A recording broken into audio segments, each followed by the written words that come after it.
And welcome back to another daily cribbage. Who have we got today? We got Don. I wonder if Don is going to help us learn something new about cribbage today. We open up with a double run. We love to see it, especially when we're starting as the dealer.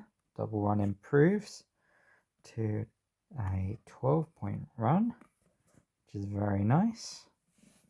And where do we go here? I'm just going to go up to 19. Give our opponent a very tough choice. They've shown us 3-8, which means that are very likely to have another 3 and 4. But instead they had a 5, which does combo with the top card, so their hand is actually pretty good. Unfortunately for them, not as good as our hand. So we start off with a huge 24 points, and we are taken into another double run. If we want it, we'd have to give away a 5 if we want to do that.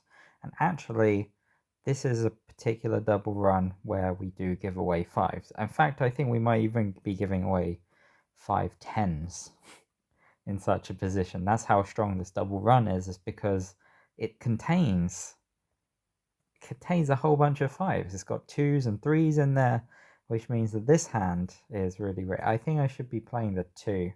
Actually, if our opponent has shown us 9-9, which means they have a lot of 6s. So I think the 2 was better there, and we also discarded a 5, so it takes some 5s out of circulation. And as you can see, it was both the 5 and the 7 scored our opponent 2 points in hand there, 2 points in the crib, so we didn't end up giving away too much. What's this? We could play a 4 here, give our opponent a tough time. Let's do that. 4 is telling our opponent we're not scared to go into complications, and we should follow up our promise. Let's hope they don't have an ace. They had a 3, which is somewhat annoying, and they've shown us a fairly strong hand.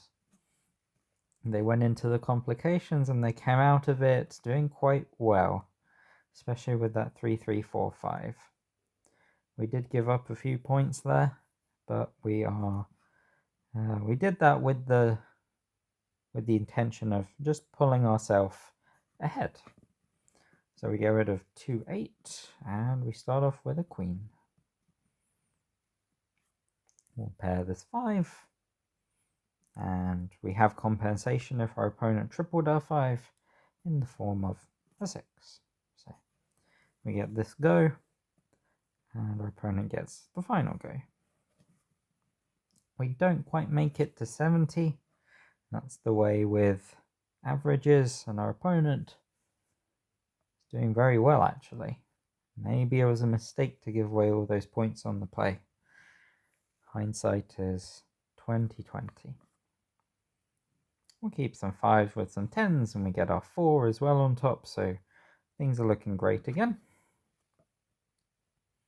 And the 4 also combos with some of the nice stuff that we've put into the crib. We'll go 6 here. Opponent does have 9s, but it's okay. Or was it? Maybe that was a fair number of points to give up on the play. Opponent only has 2 points in hand, so everything is fine, and we get all our points back in the crib. Right, ace 2, 3, 6, 9, king. This looks like a nice and simple 6 king, which is a fairly safe discard and keeps us a fair number of points. And we're looking to go 3-3-9 if our opponent wants to go into that. We're going to go ace.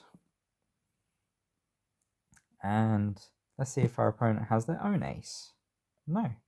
They've got 7-7. I assume some 8s. No 8s. Okay, so a fairly sad hand for our opponent. They didn't get 8s or 5s, but they do get a double run in the crib, so not all bad for them. And what's this hand all about? Well, 7-8-8 is a keeper. Do we keep the 10 or not? Well, the 9's already good for us, so I think I'm just going to throw away the queen. The 4 is probably better in the crib. I'm just going to keep the 4 in hand for playing with, so let's do that. We'll go with the 4, and the point is if they go with a 10, then we had the 8, the 9, 6, 9, 6, double ace, and we get a couple extra points with our 15. Opponent has been really struggling the last few hands, and we have pulled ourselves ahead by a long way, and look at that, that is a massive crib. That is game over. Opponent doesn't want to see any more. The match summary. We got a few extra points in the play, but our opponent, well, some of those points our opponent got, we sort of went into some early complications. We'll go into that actually a little bit in detail. We got a bit lucky on some hands, and we definitely got very lucky on that huge final crib. That sealed up the game, but we didn't get the skunk today. Let's jump back to that complicated middle game position where we gave up some points. Okay, so this is the position. We're at 39 points after a very good start of the game. Our opponent's at 26 points. It's our crib. We were dealt 2, 2, 4, 5, 9, jack offsuited, and we discarded 5 jack offsuit. So leaving ourselves 6 points. We've got 2 points guaranteed in the crib. We've got an ace on top, which doesn't give us any extra points in hand. And our opponent leads a 3. What are we thinking in this position? Well, the game situation is that we are about 5 points behind our positional milestone. So if we get a little bit lucky in this hand, and throwing 5 jack into the crib is already doing quite well, we're looking to sort of catch up our 5-point deficit here, and that would put ourselves squarely in the lead with no doubt. If we miss a little bit, then we're going to run into some problems. We might end up having to defend from worse positions later if we start to fall short of our next few milestones. So when our opponent leads a 3, what are our options? We can play a 2, 4, or 9. So the 2s are a little bit suspicious. If we play a 2 here, our opponent can play out a 10, and we don't really have any rebuttal to that. Potentially we've got a 6-point combo, which means if our opponent is locked into playing 10s for the rest of the hand, then we could play a 4, say, they'd have to play a 10, and we can play 2 to make 31. But a hand from our opponent, which is just 3, 10, 10, 10, not particularly inspiring, and is going to score at most 6 points if all of those 10s are the same, and more commonly it's going to be worth either 3 or 2 points if if 2 of those 10s are paired, or if they form a run. I think 10 is, by playing a 2, we're unnecessarily giving away points, so instead I went for the 4. And so I'm thinking to myself that our opponent doesn't have so many 8s. Well, they do have 3, 8, 3, 3, 4, 8. They have most of those hands. I guess we block some of those hands that had the 4 of diamonds.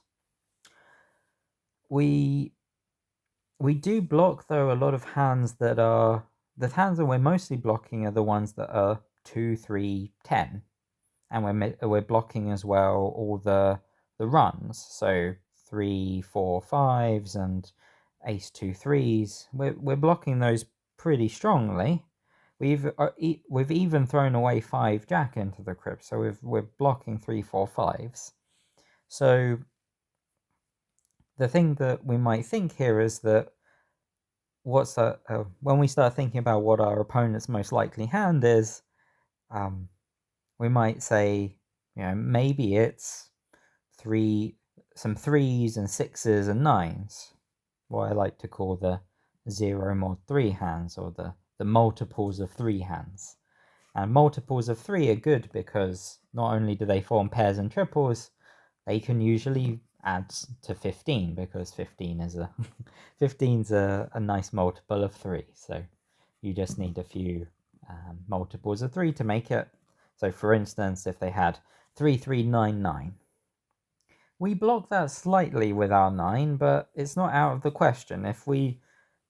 This is one of the things that I had in the back of my mind, was that I didn't want to play the 9 straight away, because it might just be giving away unnecessary points to double 3s that our opponents would have, and we would end up being in the same position that we find ourselves in, except we would have played a 9 and a 3. So imagine we play a 9, our opponent plays 3 to make 15, and now we're in the position that we now have to play a 2 or a 4 because we've used up our 9. So I thought that the most sensible option here then is to play the 4. And it invites complications, which is actually something that we do want. We would like to make up our deficit that I mentioned earlier. That we want it to make up these 5 points, and it's okay to give back points in order to do that. If our opponent scores a lot on this play and we only but we manage to score a little bit, maybe we manage to score 5 points on this play, it will be worth it, because it puts us in a fairly dominating position. And that's sort of what happens. So we play our 4. Let's go ahead. We play our 4. Our opponent plays the 5 to make 15. We don't have a 3 here, which is a bit of a shame. It would be nice if we had the 3 to make 15 and a run, but instead we just have the 2 to make the run of 4. So these are the kinds of points that I was somewhat hoping for. But we have to give up a little bit here. So our opponent makes a 3-point run and then makes a 4-point run. So they've scored 7, and they get the last card. So they score 8 on the play, have a 10-point hand, and our crib is absolutely massive. So it turns out to be great for us. So as you can see now, we're about 11 points away from our next positional milestone, and we're in a somewhat reasonable position. We aren't poised to take the next positional milestone, but we're about a point, 2 points away from it. So if we get one lucky round, then we're going to be great, and if we don't get a lucky round, our opponent needs to catch up a little bit more to be in good contention for the win. So in the end, we did get that lucky round, and it did play out well for us. So that's what I wanted to highlight today, is positional factors on the play, making sure that whenever you need a few extra points, you're happy to sacrifice a little bit. And in our case, it was nice and easy because we were well ahead. It did allow our opponent to catch up a little bit, almost to a scary point, but in the end, we managed to prevail. So, hope you enjoyed that one, and I will see you next time. Bye for now.